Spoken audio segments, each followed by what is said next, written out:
छोड़ी मजा रात में पहिला मुलाकात में अच्छा मिलल बड़ी सुकून जब हलियो तोरे साथ में छोड़ी मजा रात में पहिला मुलाकात में मिलल बड़ी सुकून जब हलियो तोरे साथ में धके निचोड़ले पूरा खखोरले अच्छा। पीले जवनिया गटर गटर सच्चे? गटर गटर रात भर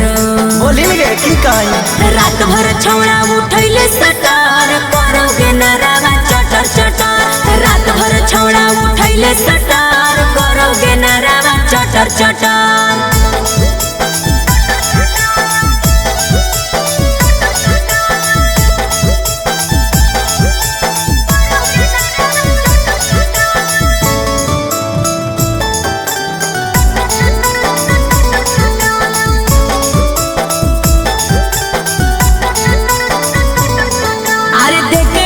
छौड़ा टेंशन तू बढ़ रे हड़बड़ में कर देले गड़बड़ रे बोल भले बिछावाना तोर लेटाई गेलोगे अरे बाकी हमन दोनों के मजा आई गेलोगे अरे आधा तू चटले आधा गिरैले हमर जवनिया के रे बटर के रे बटर रात भर छौड़ा उठैले सटर करोगे नरावा चटर चटर रात भर छौड़ा उठैले सटर करोगे नरावा चटर चटर